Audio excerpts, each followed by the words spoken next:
तो कहीं ना कहीं ऐसे मेरे मतलब दोनों मियाँ बीवी में झगड़ा मचा रहता था। लेकिन भगवान बुद्ध की ये जो गाथा है, ये तो मेरा पूरा जिंदगी बदल के रख दिया। कौन सी गाथा? यही जो अकोची मंग अवधि मंग अजीनी मंग हासी में ये चतंग उपनहंती वेरंग तेसंग न सम्मति, ये जो गाथा है मैंने धम्मपद संघ से जो सीखा है जी, नमो तस् भगवतो अरहतो सम्मा सम्बुद्धस् जी। मैं उन सम्यक संबुद्ध को नमन करती हूँ जिन्होंने अपनी समस्त इंद्रियों को पूरी तरह नियंत्रण स्थापित करके अपने चित्त कलेशों का अंत कर दिया और काम क्रोध लोभ मोह दोष ईर्ष्या राग इत्यादि को बाहर निकाल कर अपने चित्त को परिशुद्ध किया।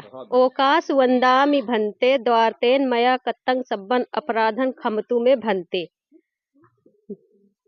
मुझे औकात दीजिए भंते, मैं 3 द्वार मन वचन कर्म से मेरे द्वारा जो भी अपराध हुए होंगे उन सबको क्षमा कीजिए। ओकाश अहंग भंते तीसरेण सह पंचशीलं धम्मंग याचामी अनुगहं कत्वा शीलन देथ में भंते। मुझे औकात दीजिए पूजवर, में तीसरा सहित पंचशील धम्म की याचना करती हूँ, अनुग्रह करके मुझे शील प्रदान कीजिए पूजवर। सब पापस अकर्णंग कुशलस उपसंपदा सचित परियोदपनन एतंग बुधानु शासनन। सभी पाप कर्मों का न करना, अपने चित्त को परिशुद्ध करना, यही बुद्धों की शिक्षा है। मनो पुब्बंग गमा धम्मा मनो सेठा मनोमया मन साचे पदुठेन भा सती वा करोती वा ततो न दुख मनवेती चक्कंग वा वहतो पदंग। मन सभी परतुओं का अगुआ है, मन ही उनका प्रधान है, वो मन से ही उत्पन्न होती है। यदि कोई दूषित मन से वचन बोलता है या पाप कर्म करता है तो दुख उसका अनुसरण उसी प्रकार करता है जिस प्रकार के पैर का चक्का। मनो पुब्बंग गमा धम्मा मनो सेठा मनोमय मन साचे पसनेन भासती वा करोती वा ततो न सुख मनवेती छायावन पानी। मन सभी परतुओं का अगुआ है, मन ही उनका प्रधान है, वो मन से ही उत्पन्न होती है। यदि कोई स्वस्थ पर्सन मन से वचन बोलता या काम करता है तो सुख उसका अनुसरण उसी प्रकार करता है जिस प्रकार कभी न साथ छोड़ने वाली छाया। कोची मंग अवधि मंग अजीनी मंग हासी में ये चातंग उपनहंती वेरन तेसंग न सम्मति। उसने मुझे डांटा, उसने मुझे मारा, उसने मुझे जीत लिया, उसने मेरा सब कुछ लूट लिया। जो ऐसा मन में बनाए रखते हैं उनका वेर कभी शांत नहीं होता। ना ही वेरेन वेरानी सम्मति कुदाचनंग आवेलन चा सम्मति एस धम्मो सनातनो। इस संसार में वेर से वेर कभी शांत नहीं होता, यही संसार का सनातन नियम है। नमो बुद्धाय। साथियों, मैंने धम्मपद संघ से प्रथम वर्ष का कोर्स सीखा, जो कि उस कोर्स को सीखने के बाद मैंने अपने जीवन में अप्लाई किया तो मुझे ये पता लगा कि मैं बहुत मतलब गलतियां करता था पहले। पाप क्या है, पुण्य क्या है, ये चीज़ें बारे में पता ही नहीं था। लेकिन कोर्स करने के बाद में मुझे पता लगा कि पाप असल में क्या है और पुण्य क्या है।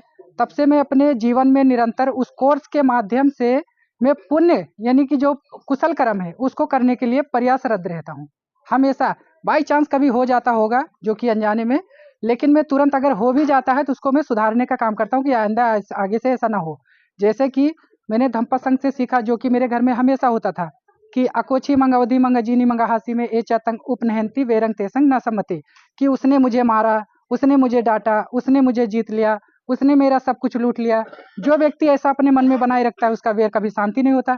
ये चीज़ें जब भगवान बुद्ध की गाथा से मुझे पता चली तो मेरे घर का जो मेरे दोनों मियाँ बीवी में जो कलेश होता था कभी कदार छोटी मोटी बातों को लेकर, वो तो बिल्कुल ख़त्म ही हो गया कि अरे हाँ, ये जो अशांति रहती है अंदर से,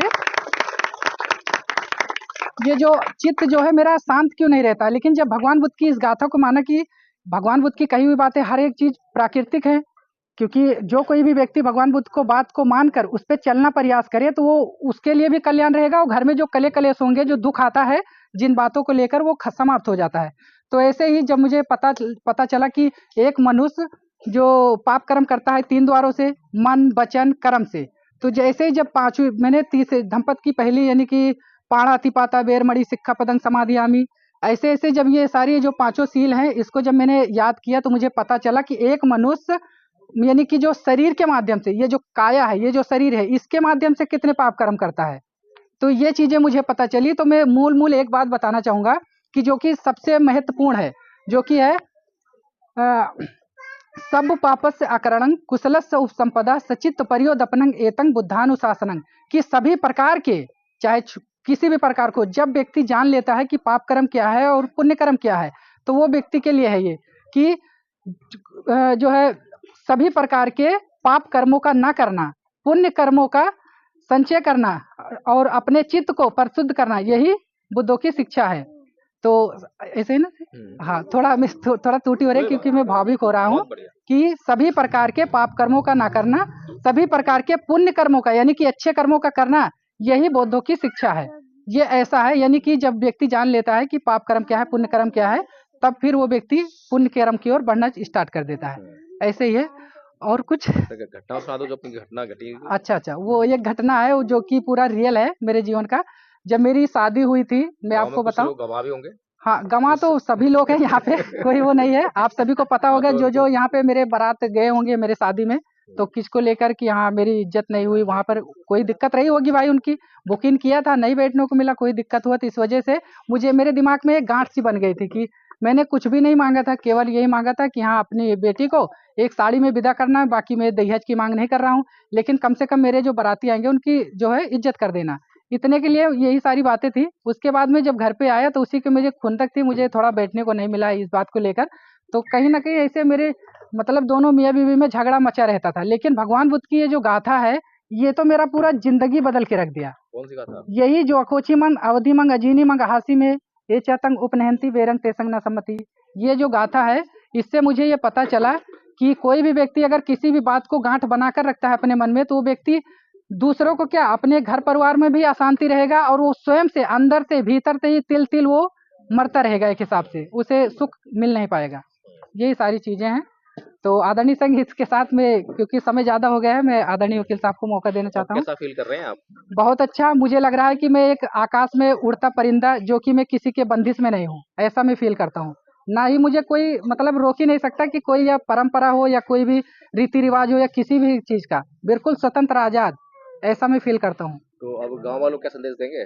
गांव वालों को यही संदेश है कि जैसे आपके कहने पे ठीक है, लेकिन मैं गांव वाले से यही कहना चाहूंगा कि भगवान बुद्ध का जो धम्म है, ये चीजों को भले ही एक व्यक्ति ये सोचता है कि अरे वो तो धर्म बदलने के लिए बोल रहा है, कि मैं तो हिंदू धर्म हूँ, मैं हिंदू हूँ, वो धर्म बदलने के लिए बोल रहे हैं भगवान बुद्ध के। लेकिन भगवान बुद्ध का केवल नाम पे मत जाएं आप। भगवान बुद्ध की कही हुई एक एक बात मनुष्य अगर मान ले और मानकर उस पर आचरण करना स्टार्ट कर दे, तो उस व्यक्ति को ये स्वयं अनुभूति होगी कि अरे अब तो मुझे मेरा अब जाकर पुनर्जन्म हुआ है। क्योंकि भगवान बुद्ध का ज्ञान ऐसे ही एक मैं आपको गाथा बताना चाहूंगा कि दीघा जागरतो रत्ती दीघंग सत्तस योजनंग दीघो बाला नंग संसारो सद्धम्मंग अभिजानतंग, कि जागने वाले की रात लंबी होती है, ठीक उसी प्रकार से थके हुए व्यक्ति का सफर यानी योजन लंबा होता है, और सच्चे धर्म को न जानने वाले व्यक्ति के लिए इस संसार का चक्र लंबा होता है। अब सच्चा धर्म क्या है और जिस धर्म को हम मान रहे हैं वो क्या, कौन सा धर्म है, इस चीजों को हमें पहले भली बातें समझना होगा। तो इस पे बहुत सारी बातें हैं, तो ज्यादा डिटेल में मैं उतना एक्सप्लेन नहीं कर पाऊंगा जी।